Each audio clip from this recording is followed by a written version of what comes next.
സംഘർഷത്തെ തുടർന്ന് നിർത്തിവെച്ച വിമാന സർവീസുകൾ പുനരാരംഭിച്ചു തുടങ്ങി. ദുബൈ, അബുദാബി എയർപോർട്ട് ഭാഗികമായി പ്രവർത്തനം തുടങ്ങി. നേരിട്ട് അറിയിപ്പ് ലഭിച്ച യാത്രക്കാർ മാത്രം എയർപോർട്ടിലേക്ക് വന്നാൽ മതിയെന്ന് അധികൃതർ നിർദ്ദേശം നൽകിയിട്ടുണ്ട്. മസ്കത്ത് സർവീസ് നാളെ പുനരാരംഭിക്കും. മസ്കത്തിൽ നിന്ന് തിരിച്ചും എയർ ഇന്ത്യ എക്സ്പ്രസ് നാളെ മുതൽ സർവീസ് നടത്തും. വിവരങ്ങളുമായി ഷിനോജ് ഉണ്ട്. ഷിനോജ്, യുദ്ധം തുടങ്ങി 3 ദിവസങ്ങൾക്ക് ശേഷം ഇപ്പോൾ ആദ്യമായി വിമാനത്താവളം പ്രവർത്തനം ആരംഭിക്കുകയാണ്. ഇതിൽ നിന്ന് എന്താണ് നമ്മൾ മനസ്സിലാക്കേണ്ടത്? പശ്ചിമേഷ്യയിൽ രംഗം ശാന്തമാകുന്നു എന്നാണോ?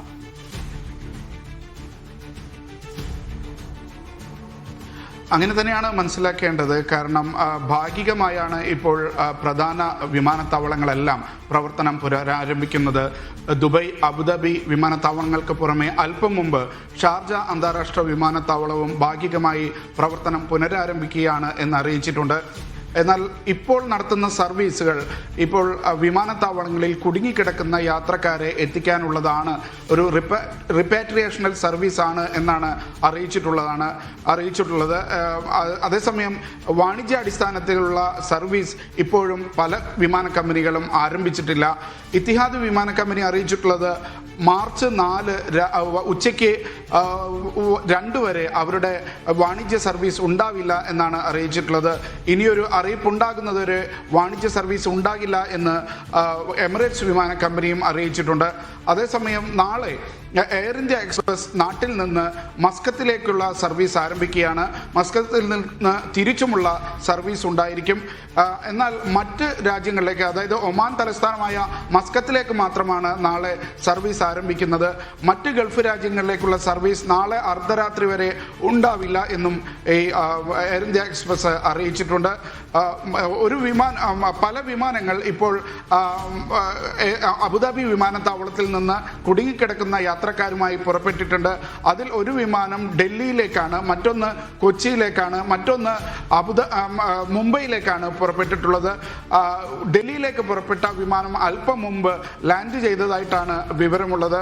അതേപോലെ കുടുങ്ങിക്കിടക്കുന്ന യാത്രക്കാരെ നാട്ടിലെത്തിക്കാനുള്ള ശ്രമങ്ങളുടെ ഭാഗമായുള്ള സർവീസാണ് ആദ്യഘട്ടത്തിൽ തുടങ്ങുന്നത്. ഹരി, ഷിനോജ്, അതുപോലെ എന്തെങ്കിലും നിയന്ത്രണങ്ങൾ പ്രത്യേകമായ അധികൃതരുടെ ഭാഗത്തുനിന്ന് ഉണ്ടായിട്ടുണ്ടോ? നേരത്തെ അവർ പറയുന്നുണ്ടായിരുന്നു നേരിട്ട് അറിയിക്കുന്ന പ്രകാരം മാത്രം എയർപോർട്ടിലേക്ക് എത്തിയാൽ മതിയെന്ന്. അപ്പോൾ അത് അങ്ങനെയുള്ള പ്രത്യേക നിയന്ത്രണങ്ങൾ എന്തെങ്കിലും നിലവിൽ അധികൃതർ നൽകിയിട്ടുണ്ടോ? അതെ, ആദ്യഘട്ടത്തിൽ ഈ കുടുങ്ങിക്കിടക്കുന്ന യാത്രക്കാരെയാണ് കൊണ്ടുപോകുന്നത് എന്നുള്ളതിനാൽ, അതേപോലെ തന്നെ നേരത്തെ ബുക്ക് ചെയ്ത് യാത്ര മുടങ്ങിയതുകൊണ്ട് തിരിച്ചുപോയ യാത്രക്കാരെ കൂടി അക്കോമഡേറ്റ് ചെയ്യാനായിട്ട് ഈ വിമാന കമ്പനികൾ ശ്രമിക്കുന്നുണ്ട്.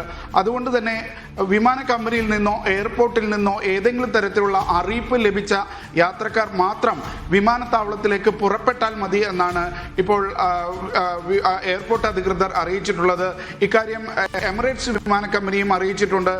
ഷാർജ എയർപോർട്ടും അതേപോലെ തന്നെ അബുദാബി എയർപോർട്ടും പറഞ്ഞിട്ടുണ്ട് ഭാഗികമായിട്ടാണ് ഇപ്പോൾ സർവീസ് ആരംഭിക്കുന്നത്. അതുകൊണ്ട് തന്നെ ഇത്തരത്തിൽ വിമാന കമ്പനികളോ എയർപോർട്ടോ അറിയിക്കുന്ന മുറയ്ക്കാണ് യാത്രക്കാർ എയർപോർട്ടിലേക്ക് പുറപ്പെടേണ്ടത് എന്ന് വ്യക്തമായി ഈ എയർപോർട്ട് അതോറിറ്റിയും അതേപോലെ തന്നെ വിമാന കമ്പനികളും അറിയിച്ചിട്ടുണ്ട്. ഹരി, ശരി. സംഘർഷത്തെ തുടർന്ന് നിർത്തിവെച്ച വിമാന സർവീസുകൾ പുനരാരംഭിച്ചു തുടങ്ങിയിട്ടുണ്ട്. ദുബൈ, അബുദാബി എയർപോർട്ട് ഭാഗികമായി പ്രവർത്തനം തുടങ്ങി.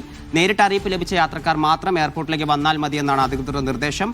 മസ്കത്ത് സർവീസ് നാളെ മുതൽ പുനരാരംഭിക്കും. ഷിനോജ് ശംസുദ്ദീനാണ് വിവരങ്ങൾ നൽകിയത്.